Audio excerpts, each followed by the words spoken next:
योगा बोललं तर त्यामध्ये तुम्हाला प्रॅक्टिस करणं तर हे इम्पॉर्टंट आहे.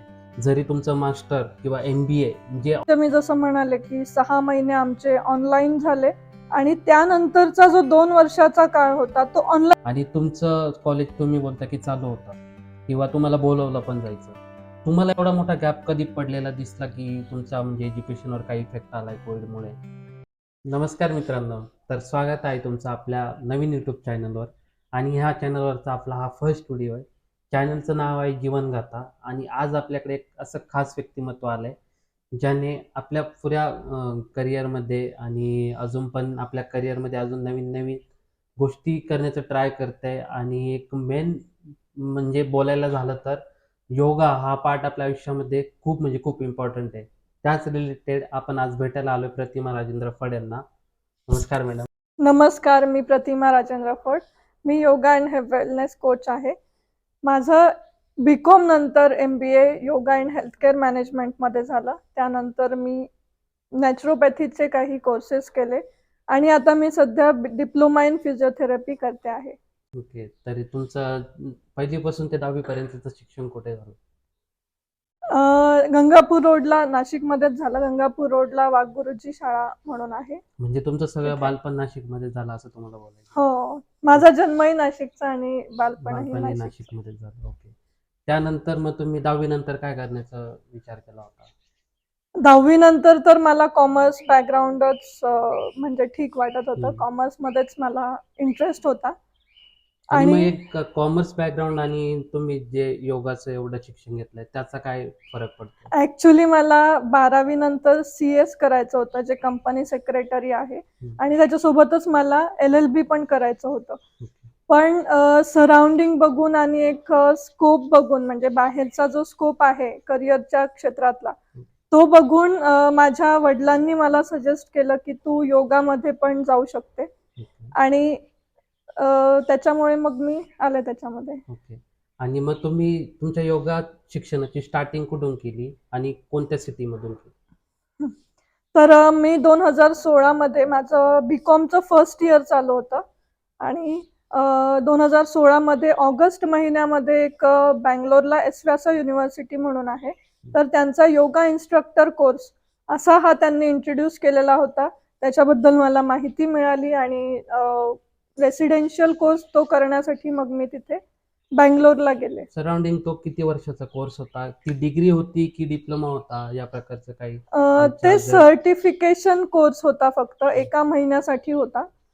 तर तो पूर्ण केल्यानंतर तुम्हाला ॲज अ योगा इन्स्ट्रक्टर म्हणून इंट्रोड्यूस तुम्ही होणार होतात.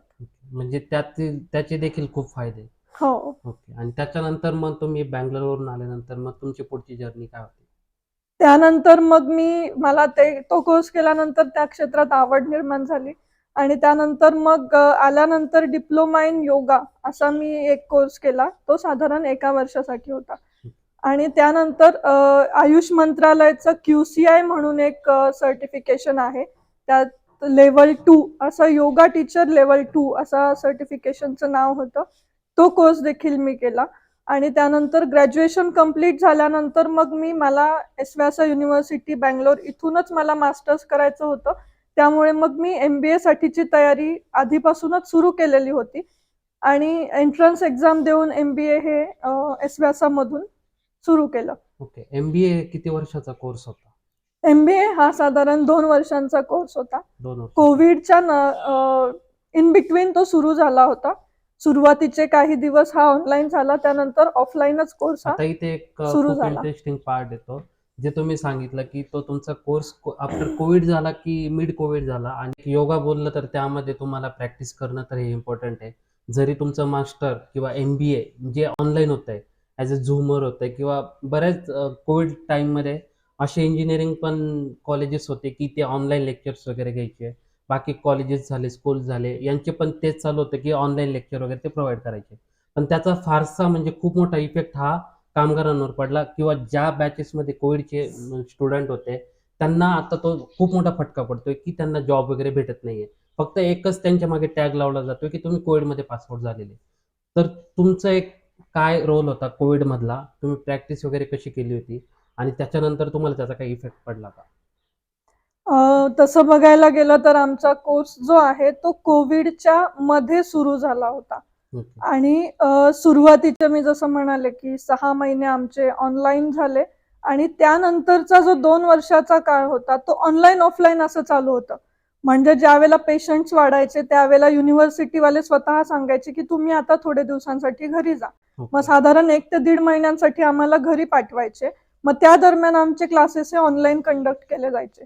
आणि ज्यावेळेला पेशंट्स हे कमी व्हायचे किंवा कोविडची जी वेव्ह होती ती कमी व्हायची त्यावेळेला मग आम्हाला परत कॅम्पसमध्ये हे बोलवून घ्यायचे आणि त्या बोलवल्यानंतर सुद्धा कॅम्पसवाले किंवा युनिव्हर्सिटीवाले हे व्यवस्थित काळजी आमची सगळ्यांची घेत होते आणि त्यानंतरचे जे लेक्चर्स झाले ते मग व्यवस्थित झाले आणि पहिलं वर्ष संपल्यानंतर मग कोविड बऱ्यापैकी म्हणजे कमीच झाला होता कमीच झाला होता असं म्हणता येईल.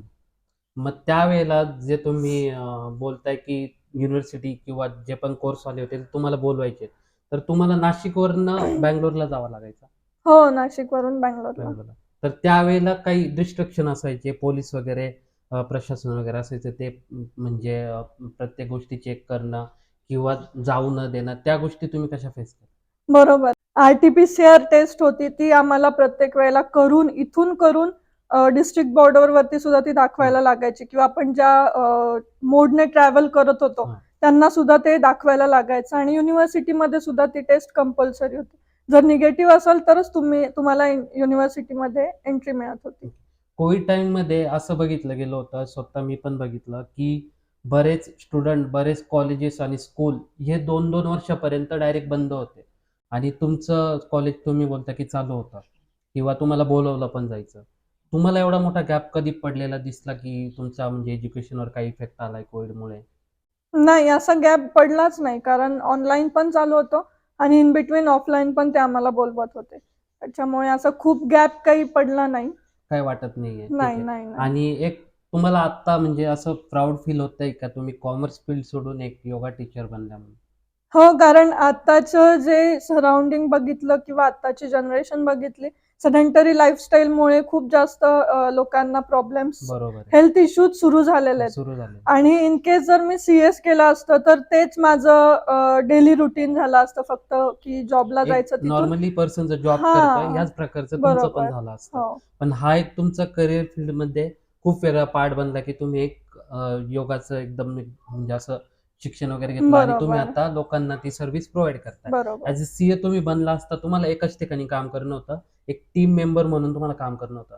पण आज तुमच्या अंडरमध्ये बरेच टीम काम करते आणि बरेचसे स्टुडंट तुमच्याकडे एक योगा म्हणजे करण्यासाठी, शिकण्यासाठी तुमच्याकडे येत आहे. स्टुडंट पण तुमच्याकडे नवीन-नवीन येत आहे.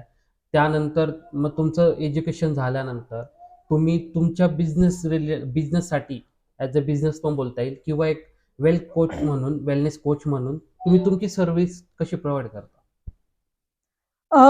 साधारण 2016 पासून तर मी योगाचे क्लासेस घेतच होते. जसं मी सांगितलं योगा इन्स्ट्रक्टर कोर्स करून आल्यानंतरच मी आफ्टर कोर्स 1 महिन्याचा कोर्स झाल्यानंतर तुम्ही क्लासेस तुमचे सुरू चालू केलेले होते. ओके. बरोबर. आणि आफ्टर मास्टर्स म्हणजे एमबीए झाल्यानंतर तर मग मी फुल फ्लेज याच कार्यामध्ये आले. हां. तर त्यानंतर मग मी माझे बॅचेस जे आहेत ते रेग्युलर सुरू केले आणि अनफॉर्च्युनेटली काय झालं की कोविडमुळे बऱ्याच लोकांना त्या गोष्टीचं हेल्थचं महत्त्व जास्त कळायला कळायला लागलेलं लागलं. होतं. त्यामुळे ते कोविड एक नंतरची पण एक अशी वेव होती, की तिथे एवढं बघायला भेटलं, की एकदम ऑर्गॅनिक ज्या गोष्टी असतात त्यावर जास्त फोकस करण्यात आलं. अजून परत जे पार्ट आहे योगा झालं, जसं नरेंद्र मोदी यांनी तेव्हापासूनच योगा हे खूप इम्पॉर्टन्स हे सांगितलं होतं. आणि एक तो आपला राष्ट्रीय दिवस झालाय, की आपल्याकडे योगा दिवस साजरा केला जातो. तर म्हणजे त्याचे कोविड नंतरच खूप महत्त्व समोर आले आणि आता लोकं ते फॉलोअप घ्यायला करताय. कारण लोकांना पण त्याचा खूप मोठा झटका पडला. आता आफ्टर कोविड आणि before Covid, yoga before Covid काय होता आणि योगा आफ्टर कोविड काय? तर कोविडच्या आधी एवढी जागरूकता नव्हती लोकांना म्हणजे अवेअरनेस नव्हता लोकांना की आपण योगा केला पाहिजे किंवा आपल्या स्वतःच्या हेल्थकडे लक्ष दिलं पाहिजे. पण जसा कोविड आला तसं तसं लोकांना पैशांपेक्षा स्वतःच्या आरोग्याची किंमत ही जास्त जास्त कळायला लागली. समजायला. त्याच्यामुळेच लोकांनी आणि कोविडच्या दरम्यान काय झालं की बऱ्याच लोकांना श्वासाच्या रिलेटेड काही प्रॉब्लेम्स जाणवले किंवा इम्युनिटीच्या रिलेटेड प्रॉब्लेम्स जाणवले. त्यानंतर मग लोकांना समजायला लागलं की आपण आपल्या स्वतःच्या आरोग्याकडे हे लक्ष दिलंच गेलं पाहिजे. त्यानंतर कोविड नंतर मग योगासाठी डिमांड ही खूप जास्तच वाढली.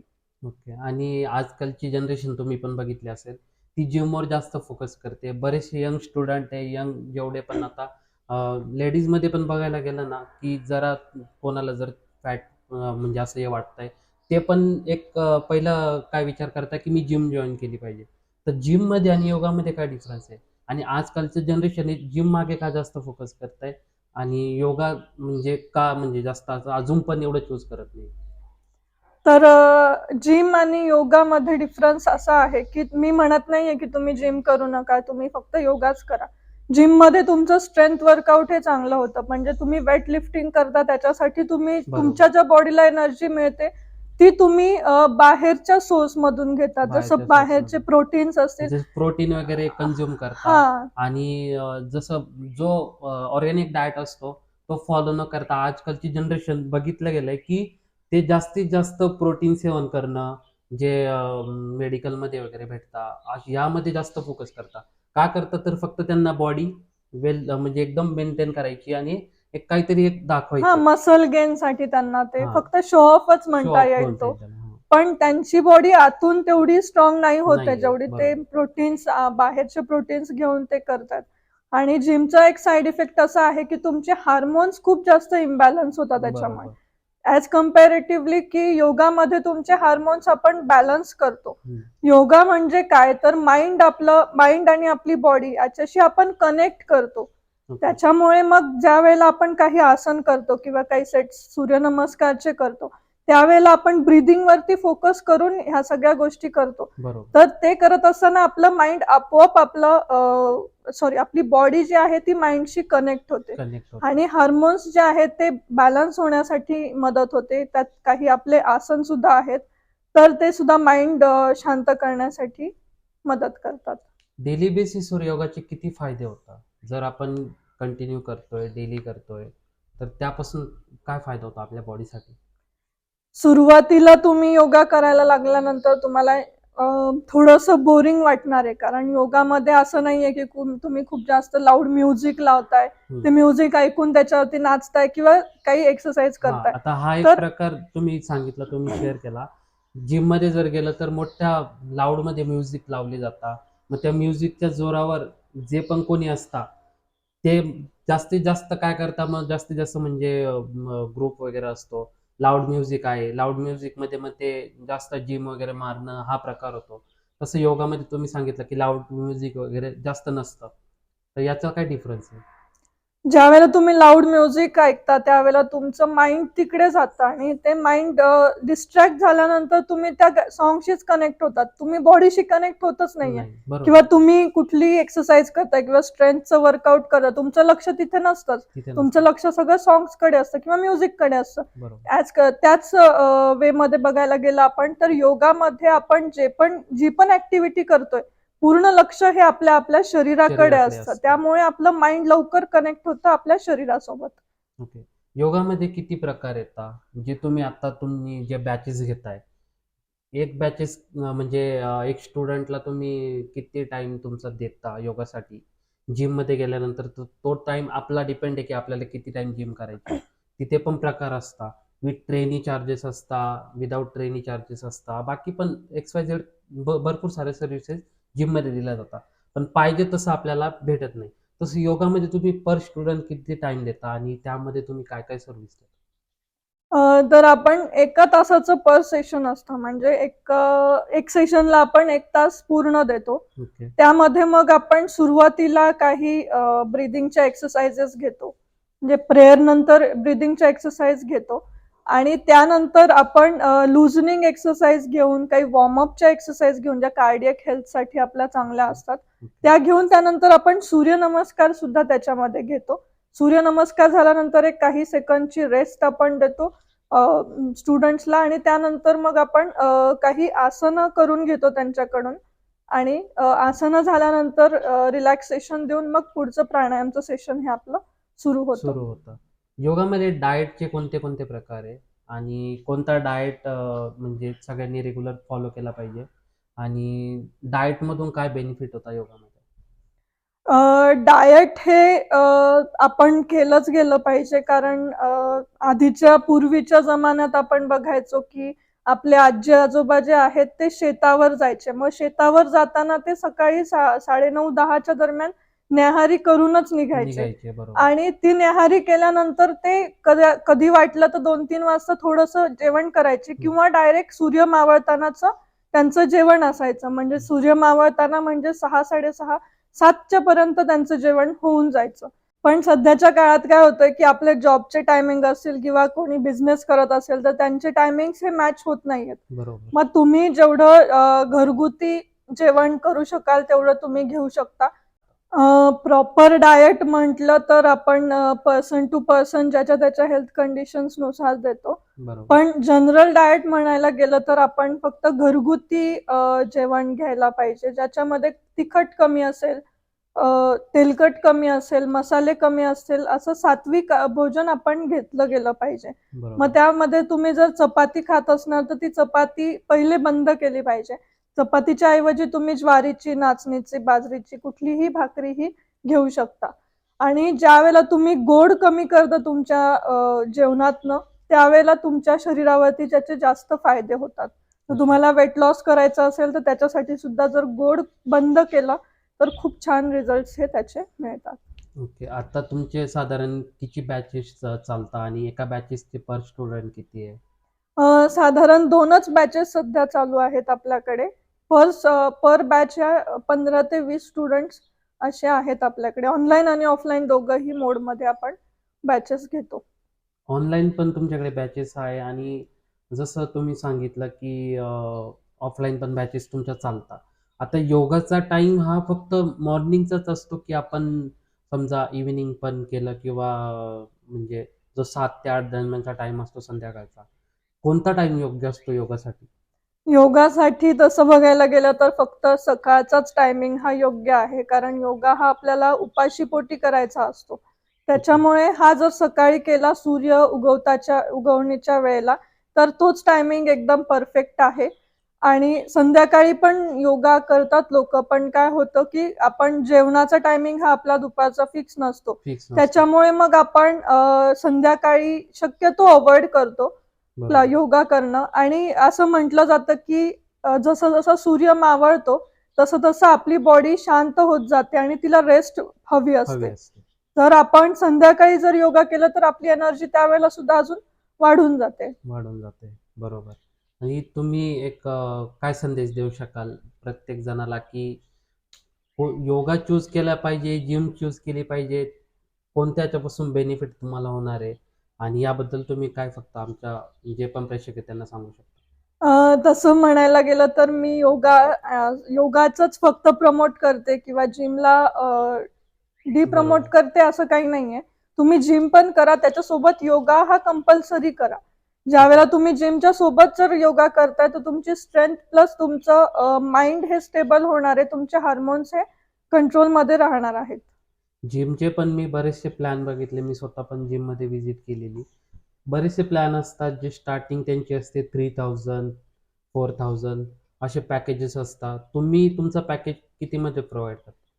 आपल्याकडे साधारण 999 रुपयापासून आपण सुरुवात ठेवलेली आहे. महिन्याचं ते पॅकेज आहे. मग आपण तसं 3 मंथ्सचे असेल किंवा 6 मंथ्सचे असेल डिस्काउंट करून आपण ते रेट्स हे पार्टिसिपंट्सला देतो. आता तुमच्यासोबत बोलून आणि तुमच्याकडे बघून हेच वाटतंय की तुम्हाला आज खरंच प्राऊड फील होत असेल की तुम्ही एक कॉमर्स करिअर चूज केलेलं होतं. त्यातून तुम्ही ड्रॉप घेऊन जो तुमच्या घरच्यांचा डिसिजन घेतला, तो तुम्हाला योग्य वाटतोय का? खूप जास्त योग्य आहे. म्हणजे माझ्या वडिलांचा डिसिजन जो होता तो एकदम योग्य होता आणि आज मला त्यांच्यावरही प्राऊड आहे आणि स्वतःवरही मी प्राऊड फील आता करते. तुम्ही स्वतः योगा टीचर आहे, तर तुम्ही तुमच्या फॅमिलीला म्हणजे योगा करण्यासाठी कन्व्हिन्स करता, फोर्स करता किंवा तेच तुम्हाला इंटरेस्ट दाखवता का या गोष्टीमध्ये? तेच मला इंटरेस्ट दाखवतात. आमच्या घरात सकाळी लवकरच उठतात सगळेजण. 5-5:30च्या दरम्यान हे सगळेच उठलेले असतात. त्याच्यामुळे हेल्थ कॉन्शियस तर सगळेच आहेत आणि डाएट कॉन्शियस पण आहेत. त्याच्यामुळे असं खूप काही मला स्वतःला एफर्ट्स घ्यावे लागतात असं काहीच नाहीये. आता जसं तुम्ही सांगितलं तुमचा इथपर्यंतचा प्रवास हा खूप सुखकर आणि मस्त झाला. जो डिसिजन पण तुम्ही घेतला तो एकदम चांगला डिसिजन घेतला घरच्यांचा ऐकून. आता याच्या पुढची तुमची जर्नी काय? याच्यानंतर मला क्लासेस हे कंटिन्यू तर करायचेच आहे. पण जे आदिवासी भागातले जे काही महिला असतील किंवा अच्छा. मुलं असतील, हं. त्यांच्यासाठी पण काम करायचं आहे. म्हणजे त्यांना त्यांच्यापर्यंत योगा हा विषय जायला पाहिजे आणि त्यांच्या शरीरासाठी म्हणजे जे काही प्रॉब्लेम्स असतील त्यांना शारीरिक, तर त्याच्यावर सुद्धा काम करून आपल्याला त्यांना निरोगी बनवण्याचा माझा उद्देश आहे. एवढा जो तुमचा प्रवास आहे, जो योगामधला, तर तुम्ही कुठे-कुठे तुमच्या सर्व्हिस प्रोव्हाईड केल्या आहेत किंवा कुठे तुमचे असे सेमिनार वगैरे झाले, जे तुम्ही लोकांना तुमच्या जो जो पण योगाची योग्यता लोकांपर्यंत पोहोचवली किंवा आत्तापर्यंत तुमची अचीव्हमेंट काय आहे? त्याच्याबद्दल काही सांगू शकता?